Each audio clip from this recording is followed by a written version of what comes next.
My people, what up, though? What We up, back y'all? with another episode of All Black Men Need Therapy. My name is Chief, And I'm Butta. and the rest of the fellas ain't here today, but we got to give you an episode, so we making it do what it do. You dig what I'm saying? Bell is in Mexico.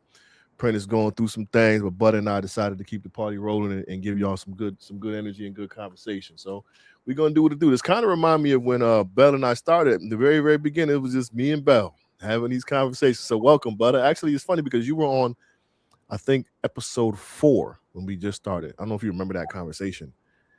That I don't know if you conversation, remember. the That was conversation, go ahead. the conversation was crazy. Yeah, that was when all the brothers was unfortunately getting killed in the streets, and it was heavy. It was heavy. I still got the I'm a matter of fact, I might post some of those clips this week just to kind of double back on it. I'm actually thinking about putting together like a montage of like some powerful moments from the episode and just throwing it out there to kind of Oh wow. get the people into the conversations. But I got some good news today. Are you familiar with the not the musical group Sunday Service? It's in New York. It's a group conversation, Sunday SON day service, where Sunday dinner, where men are having candid conversations with their sons. Black men are having conversation with their son. No. Yeah. So my homegirl, shout out to Erica from Detroit, EB. She that's what I was in the text message I put out to you guys. She reached out and it's a potential collaboration for us where we go and be a part of this collective conversation. It's actually in New York, which is kind of cool. So it'd be right up your alley. So we're gonna talk more about it tomorrow and have more details, but should be a good connection for us both to kind of collab and connect and just keep bringing the mental health awareness and impactful deep conversations to the community. So I think it'd be something really dope for us to really get in. So I'm kind of excited about that. But before we even get into anything, bro, you know what we got to do? We got to start from the very beginning, man. Butta, it's good to have you here, baby. What's good? Check in. How you be? How you living? How you feeling? Man, I'm good. I'm just Chief, it's crazy. Like I haven't been outside since the 60s. I think Harriet Tubman freed the first group of slaves and I just never Since the left. 1900s. Dude. So it's been winter outside, and then I realized the blessing I have to be able to work from home. But also this particular time, working from home looks like working on Butterfly Soul stuff, like plays that I want to direct, things that I want to do and stuff like that. So it's been cool to check back in. And what I'm finding that the more I check in, the more I want to check out. That's interesting. Yeah, the more I check in with myself, the less So I let want to me be. let me go ahead and get us both back on the screen for that one, because I was like to give you a shine during your check-in, but that's deep. The more you check in, the more you want to check out. Tell the people what that means, bro. It means that the more I check in with myself about what I need, it doesn't necessarily have me in people's lives in the way I'm currently in people's lives. And so it's really about stepping back and going, what do you need? I don't ask myself that a lot. Like I'll give your project 24 hours and I might give myself 2.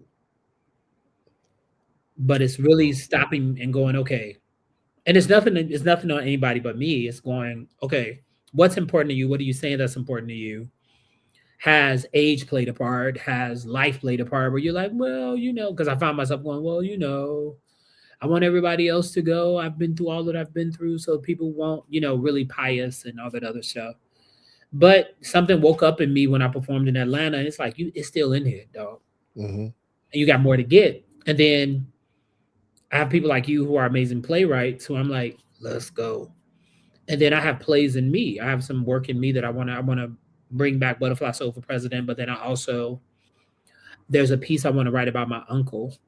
It's called Monkey and the Man, and it just tells some his story with his journey and who he was. My father had 13 brothers and sisters.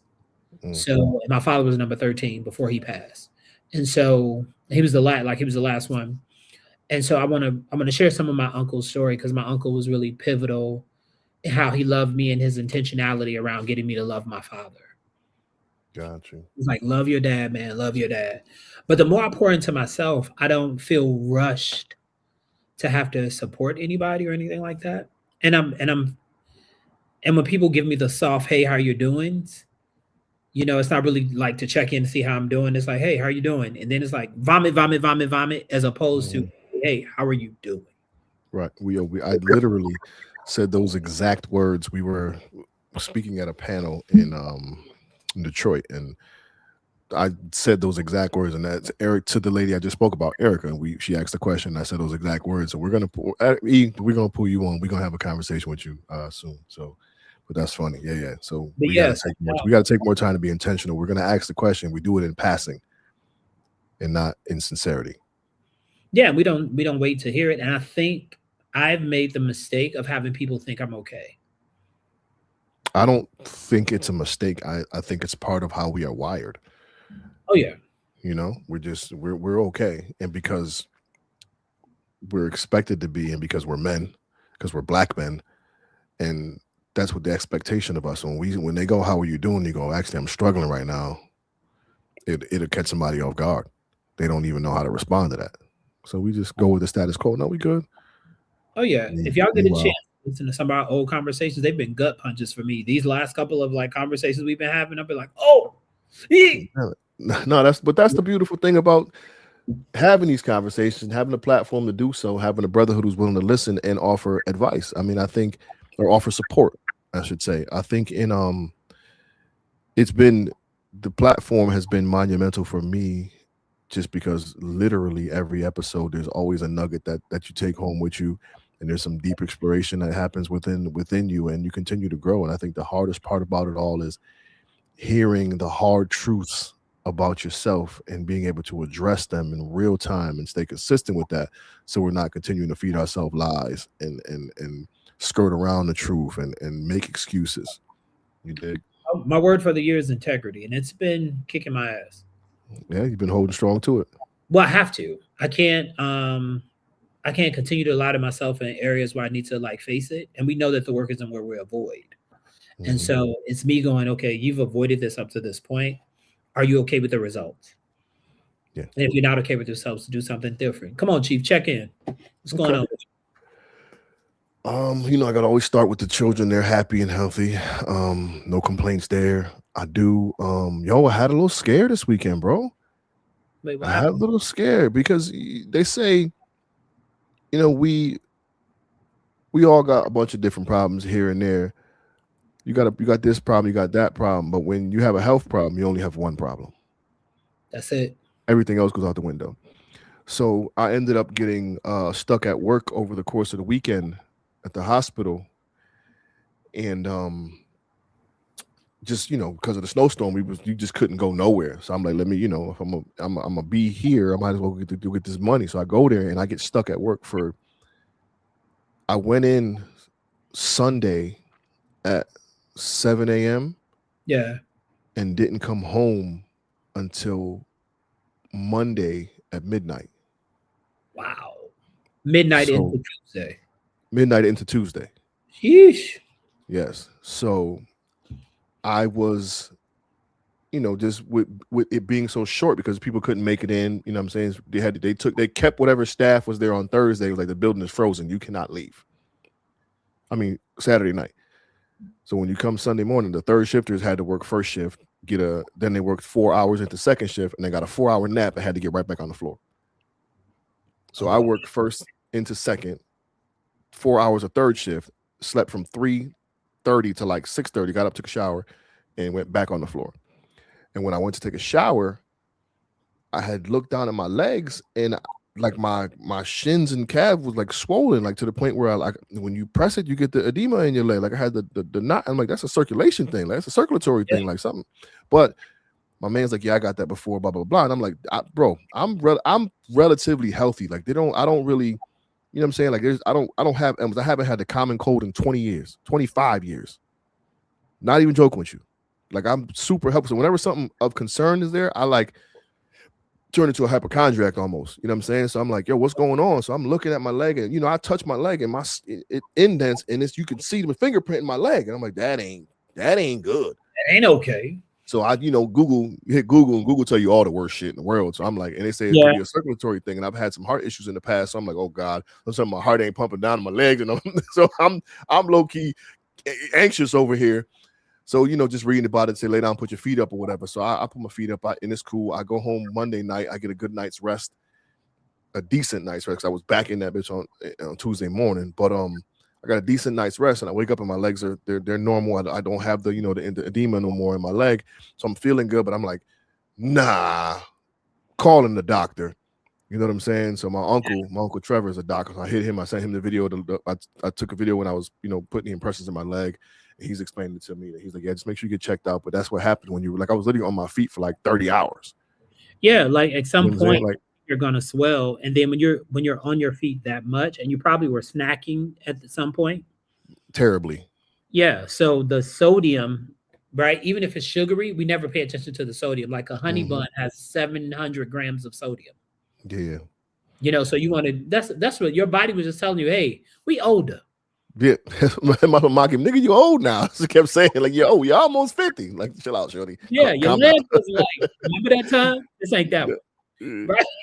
But so now what happened was, and I thought about him, like, yeah, they gave this the patients donuts in the morning. It was like 15 extra donuts. I might have ate like 6 throughout the course of the day, just running around. Let me grab a donut real quick because I'm hungry. I didn't have time to eat because I'm doing this, doing that, helping the patient. Let me eat this donut real quick on the move. Let me eat another donut on the move. I probably had like 6 of them things. You know what I'm saying? I'm like, so you ate like shit. You on your feet all day. You haven't rested in 30 hours. Like, you know what I'm saying? Like, so it made sense, but I still got hit with the hypochondriac in me just kind of went crazy because again, I'm relatively healthy. So whenever something goes left, I'm like, something ain't right. So I went to the doctor today. As you should. Like you got to hit that when it happened. Yeah, like I went to the doctor today. Everything was good. All the tests came back straight. Blood pressure was a little high, but not concerning. But still, we just got to make sure we're taking care. Did they take your blood pressure when you first got in? To work? I took it today when I went to work. I obviously work in the hospital, and then I took it again in the middle of the day, and I took it again when I got to the doctor's office. It was high, regular, and then a little high when I went to the thing. Do you have any anxiety when you go to the doctor's office? No, not typically. So here's the thing, bro. I don't really have I like to believe I don't have too much experience with anxiety, but I will tell you this. Mm-hmm. I've never really been one to like, I've always felt like I can process through whatever anxiety it was, but there have been 2 moments in my life where anxiety or panic or PTSD like walked up on me in 2 significant ways, bro. And I'd love to hear your perspective about it. Just, I know you can't give me a clinical perspective, but just something to think about. So since my brother was murdered, when I went to go, the day it happened, I went to the hospital to go, to obviously go see what was going on. So as I'm walking through the hospital, it felt like low-key like the Green Mile, fam. Like it just felt so long, and I'm hearing the beep, beep, the hospital sounds, I'm saying, all that, and I hear the phones ringing, the nurses talking, the walkie-talkies and everything. So now when I go into an emergency room or like a legit hospital setting, like the last time I went, so now mind you, but this was 2009 when it happened. And then I want to say in like 2015, I went to the hospital with Mia. She wasn't feeling well, and I felt it happening there. And I can explain. I won't bother giving the details, but I felt like the anxiety rolling in on me. I'll tell the story. So we're in the room, and the doctor comes in, and it's like a relatively small room. So the ceiling's only like 8 feet or so I could touch the ceiling with my hand. And it's a small room, and I'm pacing, and I just don't feel what I'm feeling. It's like squirmish and whatever. And something in my mind is telling me my daughter is like, she's not going to make it out of the hospital. Like I'm panicking, and there's like the vent is right in the right above my head, and it's blowing some some cold air or whatever. And I'm standing there, and I'm like, yo, like I just can't control my body. I'm fidgety and I'm moving around. So I'm like, stop, gather yourself. And I stand under the vent, and I'm like, just breathe in some of this air and be fine. Get your body still. So I'm talking to myself, put my hands to my side. I'm standing still, Butta. And I lie to you, I bullshit you not. I'm standing completely still, and my toes started to like try to like dig through my sneakers, like dig me out of the space. And I'm like, yeah, this ain't good. So I'm like, yo, I need to go outside. Like, could you please stay with her? Like, I can't. I'm about to like. I don't know what's going on, but I don't like this To me, feeling. that sounds like a trauma response. So hear me out. So Yeah. I go outside. I get some fresh air. As soon as I get outside, the fresh air hits me, and I immediately like Mhm. I go back down to homeostasis. I'm like, okay. So I'm telling myself whatever I got to tell myself to go back inside, and I can't go back into the room. So I'm like out in the lobby area because that hallway was what was triggering me. So then fast forward. So this is like, so 2009 it happened, 2015 when that episode happened, and then 2024, Big Baby gets into a car accident, and I go to the hospital to see him, and I'm not thinking anything of it. And I walk into the hospital, and I start to walk down in the emergency room, and then I'm in the emergency room, but then when I turn the corner to go down to the hallway to the room he was in, I hear the sounds. I hear the beeping. I hear the phones. And Butta, I honest to God, my legs got weak and I fell to the floor. Could not control it. And I Yeah. was like, oh, this ain't good. So now I realized like I got like a traumatic response to emergency rooms. And it even happened when at the hospital, it didn't get bad, but I took a patient to the hospital because they had something going on. So we had to go to the hospital, like the legit hospital. And we get to the emergency room and I start to feel it. And I call my man, like, yo, you got to come replace me, bro. I can't stay here. Like it won't work for me. So I say all that to say like those were my bouts with anxiety, and I've never been one to really be like, yo, anxiety's been on me. But in those experiences, I think hospitals in particular bring about that experience. I know I said I work in a hospital. It looks more like a dormitory where we're at. You know what I'm saying? It's I residence. understand. I understand what you're Yeah, it's a saying. residence for for mentally challenged people. So it doesn't give me that same hospital feel. But Where you're also equating hospital with emergency room. Like that beeping sound is the heart monitor. And so right. But I don't hear that in the hospital I work in. that's But when what I I'm go to the saying. emergency room, that's what I Something hear. about that beeping sound, it arrests something in you. Yeah, Right? So however you saw your brother around that time, what probably stands out is that beat, and the beeping probably sound like it was almost on stereo. dude, I wrote about it, and I literally wrote about the walk down the hallway. Like that's what the poem was about. Literally, just that walk down the hallway and how it was crazy. So now I say all that to say I've tried to convince myself that anxiety doesn't live within me until I experience to a degree like that. So now with my legs swelled up, like it wasn't panic attack mode or like uh debilitating, but it was enough to be like, yeah, you're doing this to yourself, bro. It was so much so, Butter, that when I read about it and it said like that type of swelling come from a circulatory thing, I almost convinced myself that I was having chest pains too.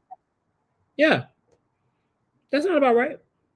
I'm just like, yo. So to all of my people who may be experiencing anxiety or health problems or whatever, my words of support for you would be to one, listen to your body. And black men, don't think twice about it. Call your doctors. It Yo, can't never hurt to just get that extra okay. Like today I went in and she said I was fine, everything was good. She's like, I'm gonna give you a chest x-ray and we're gonna take an ultrasound of your leg to make sure there's no blood clots. I don't think there is, but just for your sanity, I'm like, yeah, let's do all that. You know what I'm saying? Like I got insurance. Let's go ahead and just put this on signal them. said a couple of things. One, everybody ain't got it no more, but I think too, and then understanding the difference between anxiety and stuff like that. It says persistent, excessive fear or worry that interferes with daily life. You don't have that, and you definitely don't have like the symptoms of it. But what I'm saying is that it might trigger something. Even when you go to the doctor and get that first blood pressure, even if it's a little high, have them take it a second time Mm-hmm. because it probably stabilizes. Like if you're rushing into the space or you're trying to get there on time, or anything could be happening in that moment, you could have gotten a phone call. It'll elevate your heart. But if you just have them take a second one, you'll find that it probably has come down. But I think it's just like I said before, it's a trauma response, but it's a real trauma response. That's the thing about grief I find interesting is that people think it should be done, and I'm just not sure how that works. Like I would never tell somebody to get over a death, but you can work through it. Like when people pass, we never talk about that year first. That first year, but they're not in your life. They're not in your. They're not at their birthday. They're not at your birthday. They're not the holidays. They're not at those significant family moments. And then what begins to happen? I think I call it like the numb. Like that's the time when it's really numb. That year is when people are just kind of numb in disbelief almost. That second year is I feel like is when it gut punches you. Where the birthday is heavy, the death day is heavy, like all those things are really heavy. And what that makes me think about is even like as I'm talking to you about this is like, are there anything that I would want to communicate now to somebody that I love that I may not have communicated, right? Or how effective is my communication? Because maybe I might have missed something or missed saying something when I might have had a chance to say it. Mm-hmm.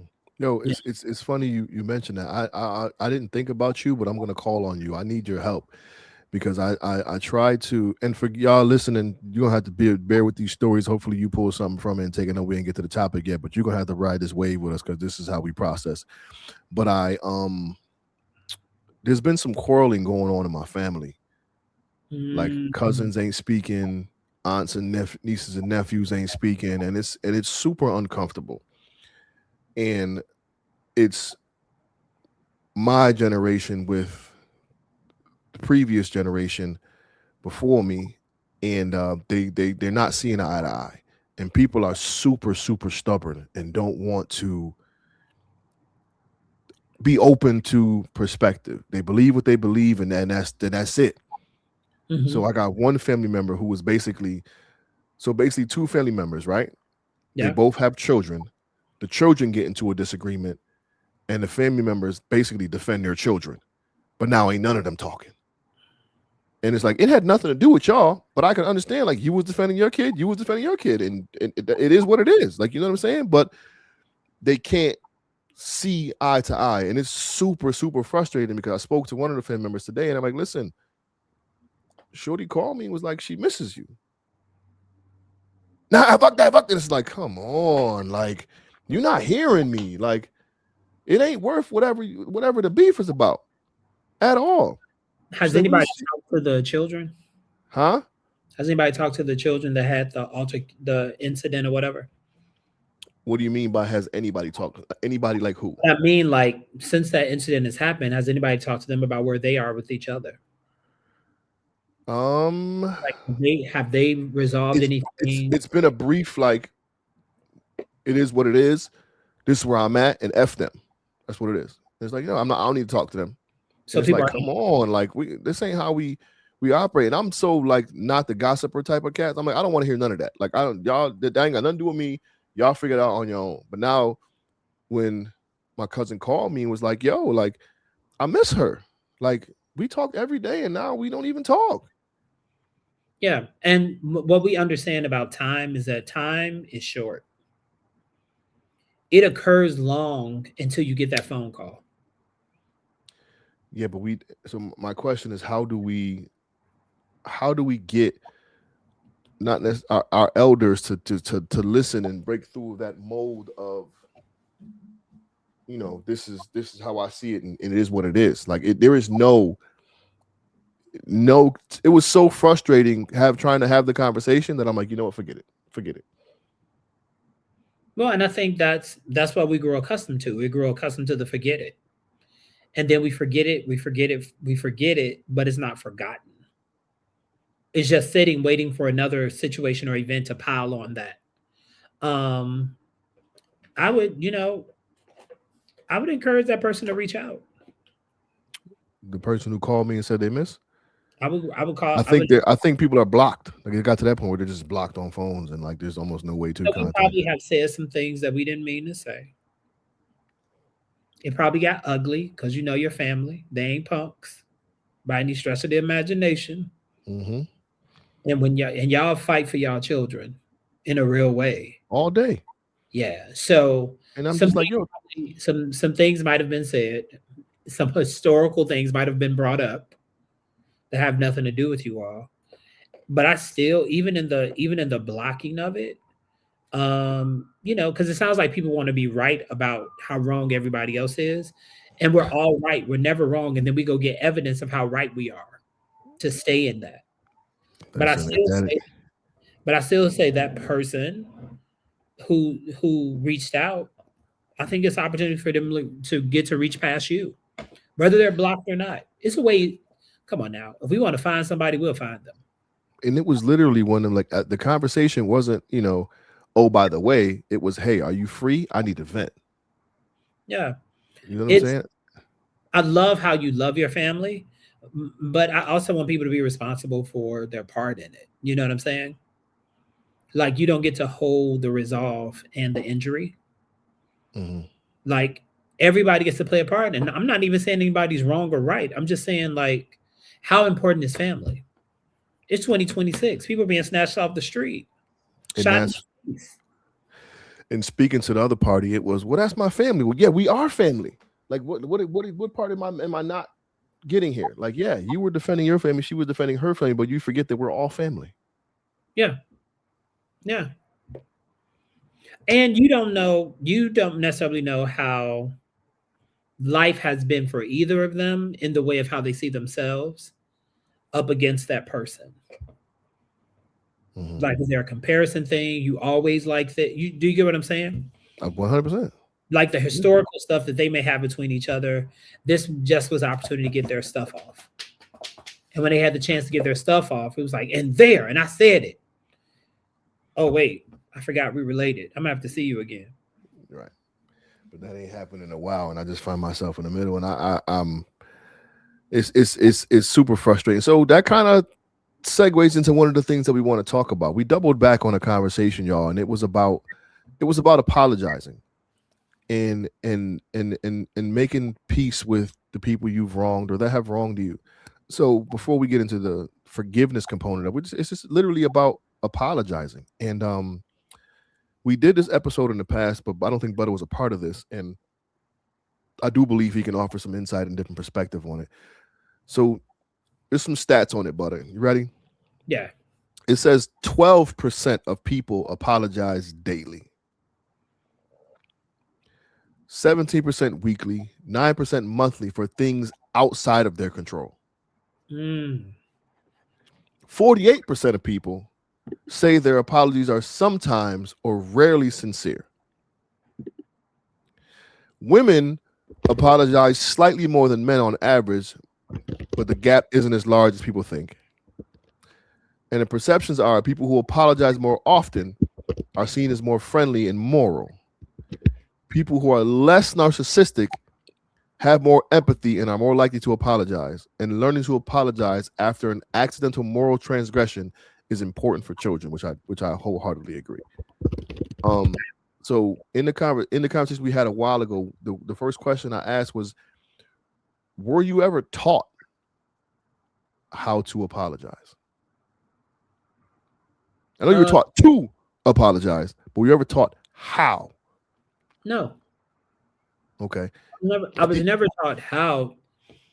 The person who taught me how to or not to apologize didn't apologize.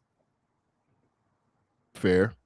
So what I learned to do was move on. I don't wait for apologies. So that also means that by the time you send one, I'm not really hearing it. That's also something that we didn't speak about, because if we are in a space where this person has finally come to a point where they want to apologize, are we even really willing and ready to accept it, hear it, or appreciate it? Yeah, and I don't have anything going it. Okay, you apologize. Cool. So where does that lie in the realm of reconciliation? Is it, oh, they apologize, but I still feel how I feel? Are you the elder I was just talking about? Well, for me, you apologize so we can move on. I don't know that we need anything more than that, but from apology without change action is a lie. Agreed. And so what But if I'm you, listening for in the apology is like, great, you apologize. Let me see what your behavior will be like after this. And so now I'm so just watching and not watching to be right about making you wrong, but like with the hope that you're going to take new ground. Right. So for me, I'm not looking for some long-winded apology. I'm just looking for change of behavior. Change of behavior. Right? Is this how you it's interesting you brought up your family because I'm thinking like what would that apology do for the family? You know what I'm saying? Like how would the family shift inside of any reconciliation? How would the family shift? Right? And so when I think about myself, the times I've been apologized to, by the time the person came, I've probably said, "Oh, it's cool." And they've received it like, "Oh my God, why ain't you?" And I'm like, "No, it's cool. It's cool." Is that it's cool because you've genuinely forgiven, or is it's cool because you heard them and now you're just waiting to see the results of that apology, the action behind it? I think what has happened, I hold forgiveness really different. But when it comes to that, it's really I heard you, and it's cool. That's the past. It happened, and here we are. You apologize. So to me, we're good from here. But maybe some people need to hear that, right? Maybe some people need to hear, "Hey, we're good now. Yeah, we're good." I just started moving accordingly. I started calling you again. "Hey, how you doing? You good? You okay? Good, great." Yeah, it's just the stubbornness on one of these parties is making it very, very difficult to even reach that place. Like, Before, I don't even think they would be open to if that person reached out. Like it'd be like an ignored phone call, like what the fuck she want, and it wouldn't even. It'd be that type of party. I don't know. I mean, I may I offer a different come from? say that again. May I offer a different come from? Okay. As opposed to coming from the place of reconciliation, maybe that person just needs to be heard past whatever this experience was. Because it sounds like it's something else there that has nothing to do with that person. And this person is just getting the backpack of whatever the other hurts are. You get what I'm Yeah. saying? Like Yeah. I No, can't that's. get everybody else, but I can get you Hmm. and I'm gonna show you. Right. And so what happens, I find in those moments, we're not necessarily we're not necessarily looking to apologize. We're looking to be right. But what we don't understand, it's like when people say, "I'm this is my new boundary," but what you're really throwing is a tantrum. Give me that way no more. Well, that's a tantrum. But if We've you seen say, that. "Hey, how you doing?" But I would appreciate if you wouldn't talk to me that way. That's a Yeah, boundary. I could even hear, but just where we from and the culture we live in, that type of effective communication, even that type of effective communication starts problems. No, I'm clear. Because what I'll get is what I've heard, what I can hear in my head is the conversation. I would appreciate if you didn't talk about who the fuck you think you are to tell me how to talk to you. Like that's what would happen. Yeah, I'm clear. Okay. But I would still have that conversation so that we're clear, like, "Hey, I would appreciate if you wouldn't talk to me that way. And forgive me for giving you the impression that it was okay to talk to me that way because I would never talk to you that way. And I want to be able to honor us." Like, it's a Yeah. way to have that conversation and reframe it. I'm from the projects, dude. Catch up can start fights, Yeah. not even words. So when it comes to language, I'm saying don't don't you be enrolled in who they are. You get to enroll them in a different kind of framework without being condescending or being, right about this person not taking it on. Because in my experience, it sounds like, from what I'm hearing, it sounds like the person wants to be heard and they don't necessarily feel like they're being heard. Mhm. And so it's like, just because you've had a great day, what about, how I feel? And I was defending my child. Am I wrong for defending my child? No, you're not wrong for defending your child, right? But where are your children in this conversation? Are they no longer cousins? Mhm. Have they stopped being cousins? If you see that person on the street and they're stranded, are you going to drive by? If that person is like struggling, you're going to drive by. When I think about apology, I first think about how I apologize to myself. And I had to get better at that for putting myself in situations Mhm. because I had to stop apologizing. I had to start apologizing to me. I'm sorry we put you in this financial situation. Regardless if you were upset or you were depressed, whatever, you put yourself here. And I apologize for putting you in this situation. Mhm. And moving forward, we get to do this differently. right? And I'm in that conversation right now. Like, hey, I got some apologies to make to myself, right? I had a reactionary entry into my birthday and the holidays.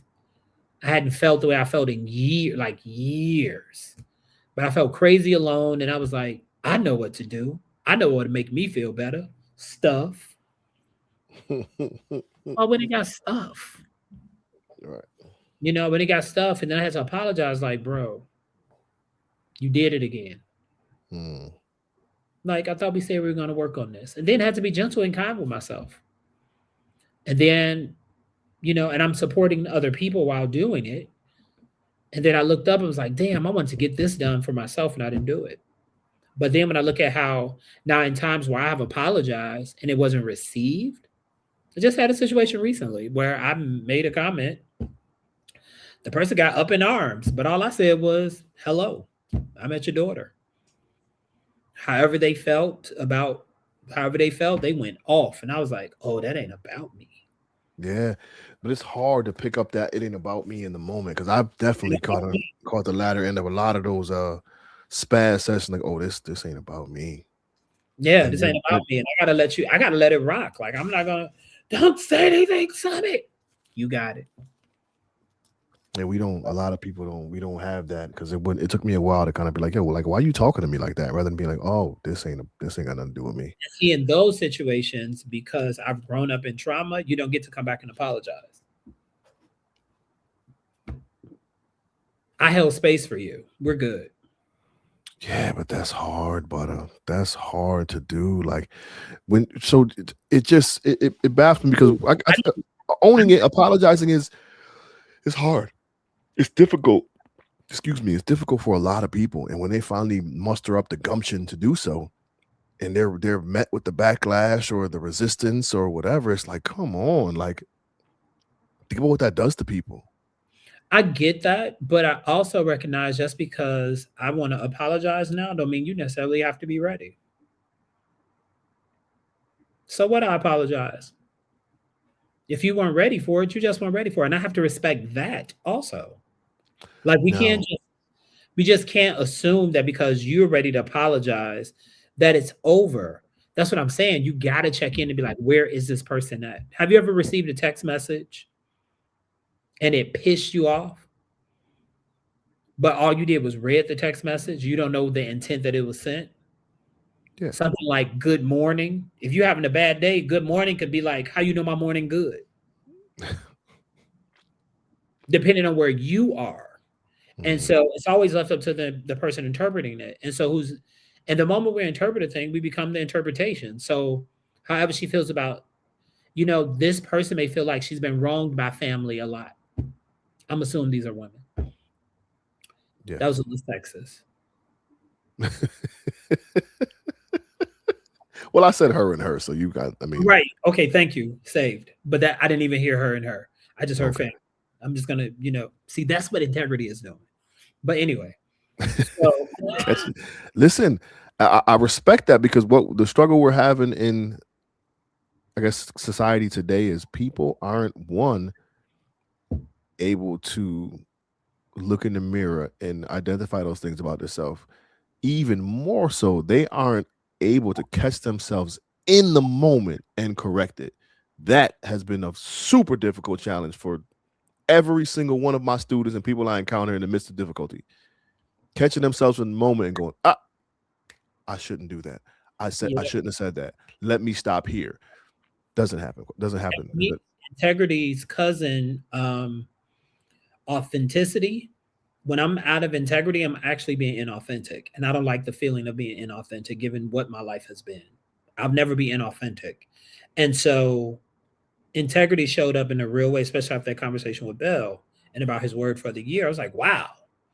And for me, it feels deeper and richer than even a vision board. Mm-hmm. Right? Because am I integrity in this conversation or am I not? I don't think I need to be here. I'm out. And I get to be out. Right. And so being in integrity with myself. There's some people who phone calls I don't answer. Because I know you're not necessarily calling to lift me, you're calling to get from me. And I need to store some stuff up so that I can be present for you. Inside of this conversation of apology, though, I accept everybody's apology. Let me be real clear. I understand the vulnerability that it takes to say that I apologize. Um, Even when I hear people say I'm sorry, I say to them, nobody likes a sorry person. Right. And then they go, oh, I apologize. Okay, cool. Let's go. Because sorry almost like has you in like a perpetual, like I need some, it's almost like you're shrinking. But an apology is I'm taking responsibility, is how I see it. I'm taking responsibility for my part in our experience. Mm-hmm. That's it. That's all. I'm taking responsibility for my part in our experience. We had an experience, but this was my part. That's how I see apology. Mm-hmm. These are the actions that I'll be taking. Nobody ever shares that, but things start moving different. Hey, come over, or let's go have a drink, or let's go do whatever we do until we can get back to feeling like we don't need more apology. Because Mm-hmm. sometimes even getting back to that feels like, is this real? Is this fake? When is the other shoe gonna drop? You trying to set me up? It kicks up your stuff if you've been vulnerable and been injured by it, or you've been injured in your safe places, right? How about you? When have you ever have somebody ever presented you with an apology and you've been like, nah, you can keep that? Like it felt very disingenuous. I can't think of a particular moment, but I'm sure I came from a realm of exponential stubbornness and was quick to cut a mofo off and just not care anymore. So I'm sure I've rejected or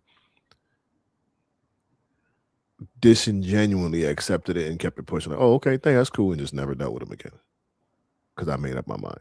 So I'm sure that has happened, but I think for me, it's more so about I've been doing a hell of a job of just taking ownership and trying to again own my part in the relationship and Yeah. being able to say I'm sorry, I shouldn't have done that, or I apologize. So what I've got a lot of practice in it. So at my school, we have to do a lot of.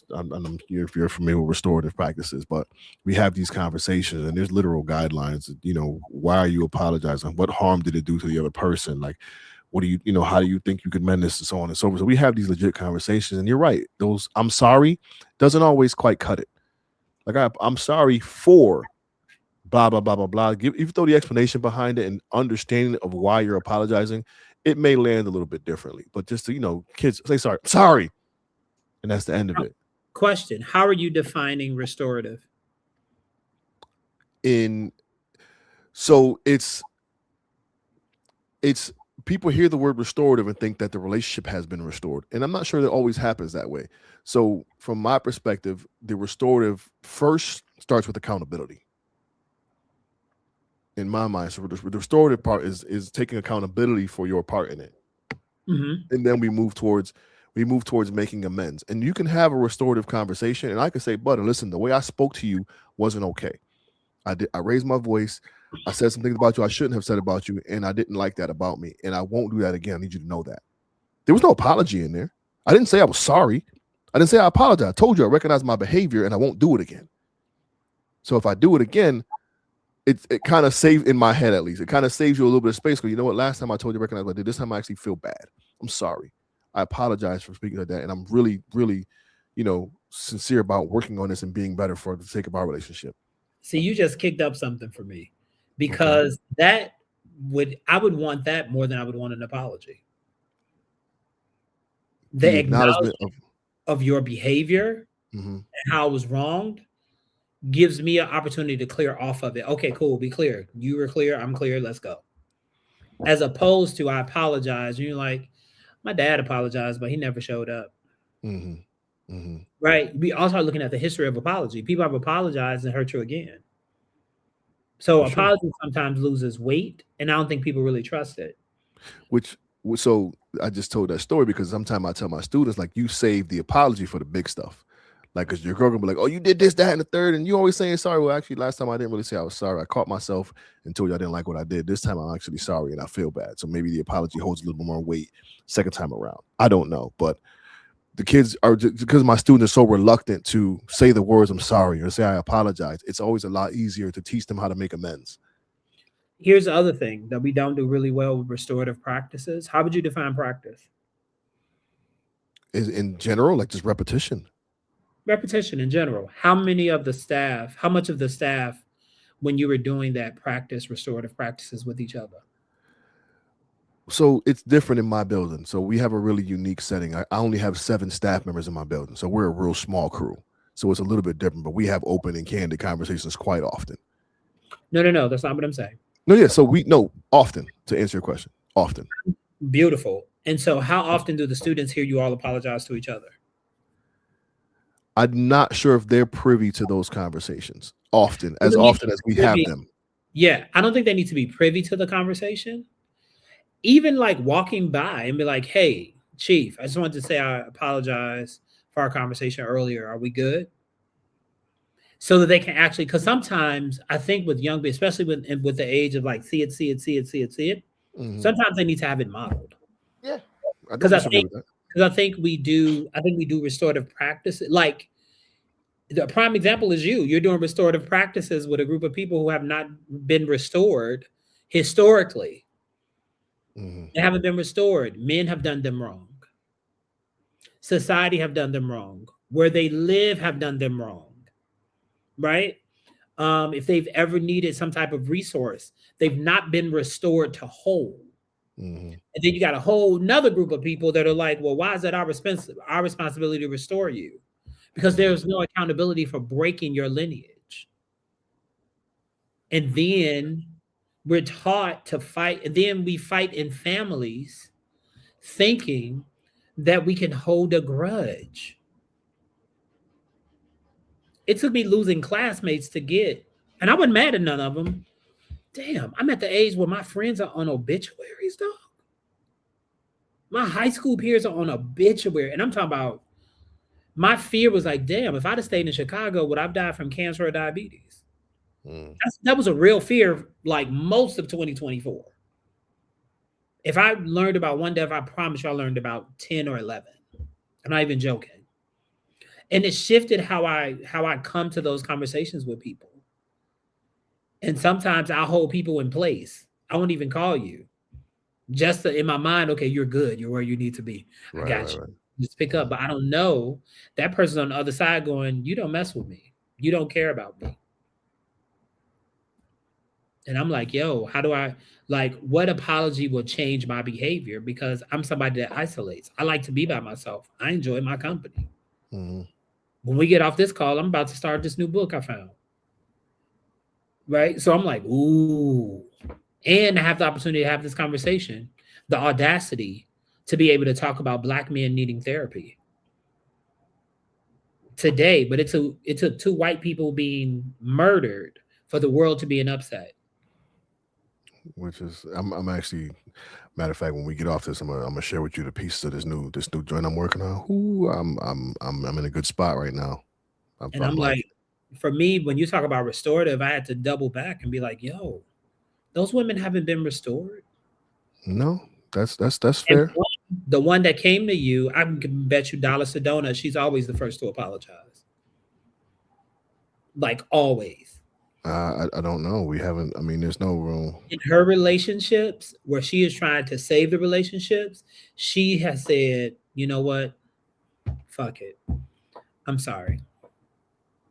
To keep the peace without even having peace because she don't want to lose her peace. I couldn't attest to confirm or deny that, but I do know she reached out to me from a place of, you know what I'm saying, from a place of, I miss my aunt. So yeah, it sounds like they're both hurting the same way.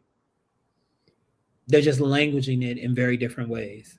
One person wants to mend the hurt and close the gap, and the other one is feeling like I'm never being heard on some level. And so if my silence is the loudest thing that you'll hear, then I'm gonna be silent. I don't know if I agree with that, but I mean, I'm not in the middle of it, so I don't know. I don't know much of the context of what took place. I just know that I find myself in the middle now, trying to just bring some peace to the family, because it's crazy how time has shifted the dynamics of us all. Like we were every holiday, every holiday, every Thanksgiving, every special moment together. Now we're in pockets. But you've always been the youngest patriarch. 100%. Yeah, but I mean, like, and I'm not looking to be right about it. It's just the more you talk about it, the more I discuss it with you, I'm like, oh wow, it ain't them together, it's them like apart. It's you going and sitting down with them Mm-hmm. and saying, hey, let's not talk about that. How are you? What's going on with you? Right? Without them feeling like you're trying to, use therapy or stuff like that, but just like a real conversation, because you'll probably find it ain't got nothing to do with none of this. Yeah, they'll both watch this, so they'll know who I'm talking about when they watch it. We love y'all. They know that already too. Don't So, misspell my name when you cuss at me. anywho, bro, we listen. We have 50 minutes right now. It's we can go on for days. The conversation went nowhere where we planned it to go, y'all. But I hope y'all stole a No, gem or two from just the open dialogue that we were having tonight. I had two different treatments up on the screen right now that we weren't able to really get to either one of them. But I'm just hoping that something that was said within this conversation is something that kind of resonates with you and helps you move in a different direction.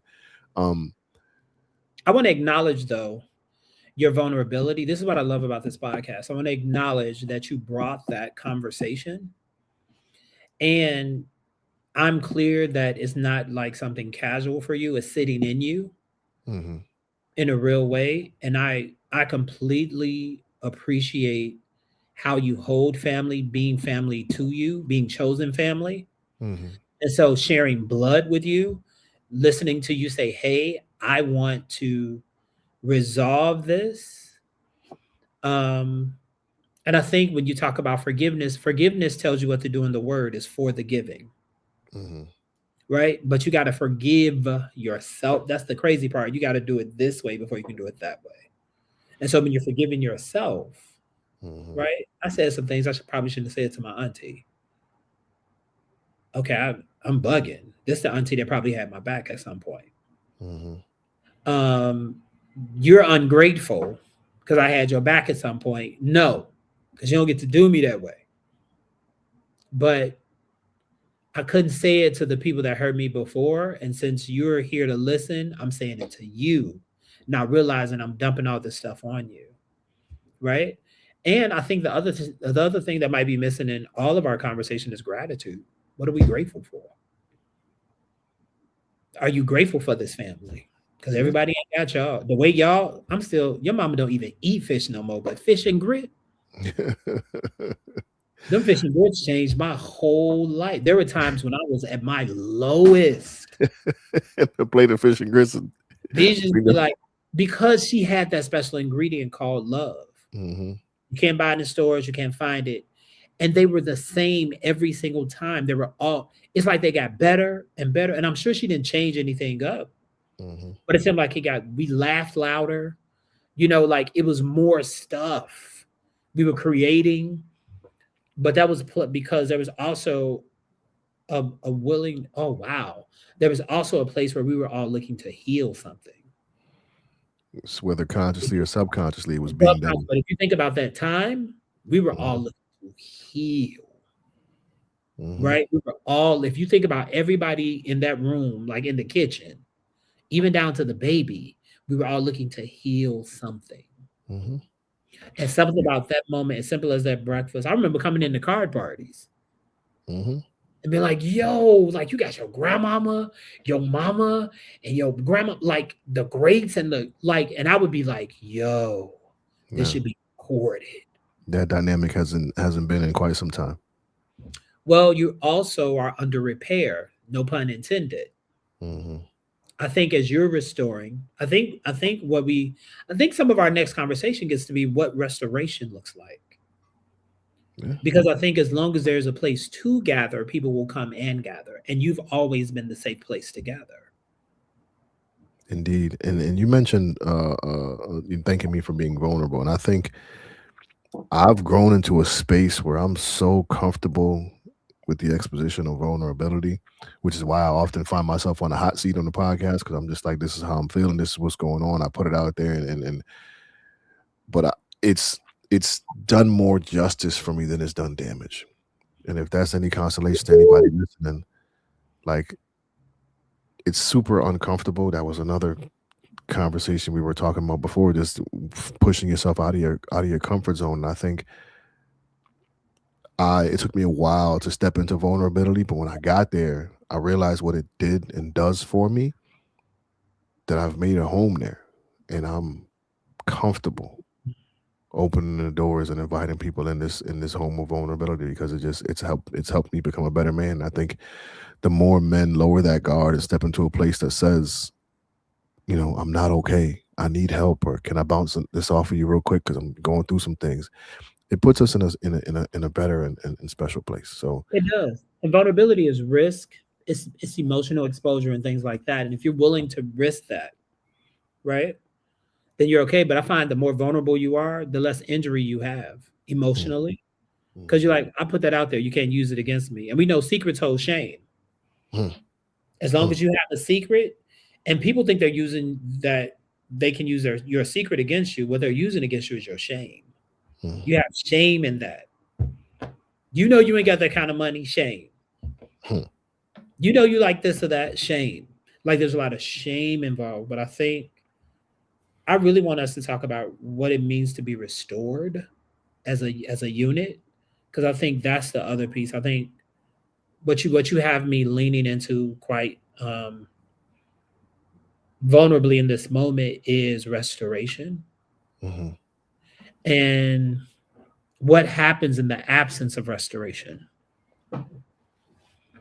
right? What happens in the absence of it? And imagine having a family member or love or of any kind that's willing to sit with you while we figure out how to restore. Do we relay the foundation? Are there cracks?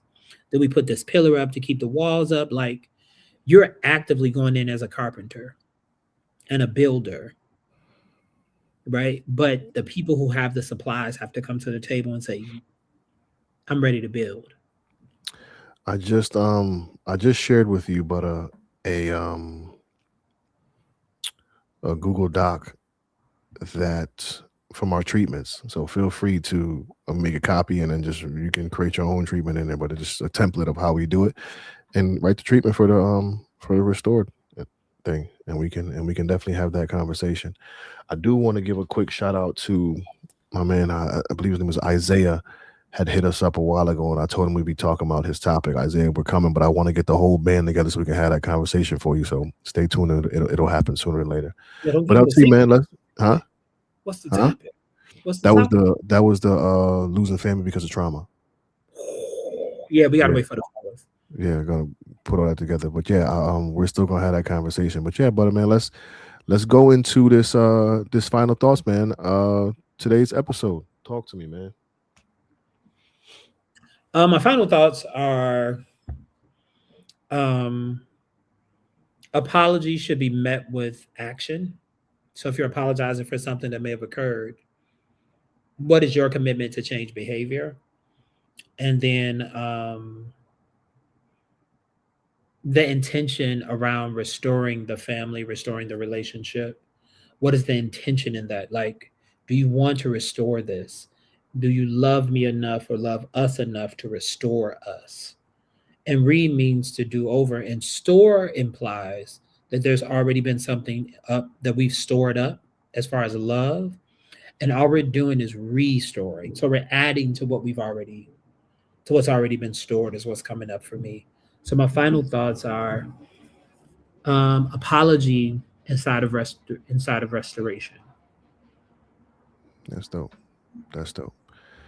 For me, I'm gonna say, my people, what I'm taking most from this is I again, I've been so big on holding myself accountable. I don't think I did a good enough job of trying to get the people to see the dynamics of how this family should work together. I think I gave up sooner than I should have. And I was like, I don't want to talk about it anymore. Forget it, and just left it alone because of one's maybe inability to see where I was coming from, or just to see that family is always going to be family. And I think I could do a little bit more to mend the gap, bring the gap a little bit closer. Although I don't feel like it's my responsibility to do so, I take pride in keeping peace and keeping a family together, because we learn as the time goes, there's only a little bit of time left for all of us. So let's make the best of it and not hold on to these grudges and live with the shoulda, coulda, wouldas. It's kind of where I'm at with this right here. So That's big. yeah, we are on all social media platforms, y'all, at All Black Men Need Therapy. You can hit us up at allblackmenneedtherapy@gmail.com. Anybody who has any YouTube experience and wants to help us with our monetization of our YouTube page, hit us up. I've been getting emails all the time, but it feel like from them spam people, and I don't want that in my life. So give me somebody I can trust who believes in the podcast, who wants to work with us, man. We would love to have you on our team. So hit us up. We have a voice line, 860-410-6160. Shoot us a text, give us a call. One of us will answer, 860-410-6160. And again, y'all, we created this platform to have a safe space for Black men to openly engage in conversations around their mental health. And every week we do this, and it's been going well, and we've been learning and growing. And we appreciate y'all for taking this ride with us. So with that being said, do us all a favor and hug a Black man today Please hug a Black man. and tomorrow. And We if you out, need y'all. to apologize to him. That too. We out, y'all. Peace.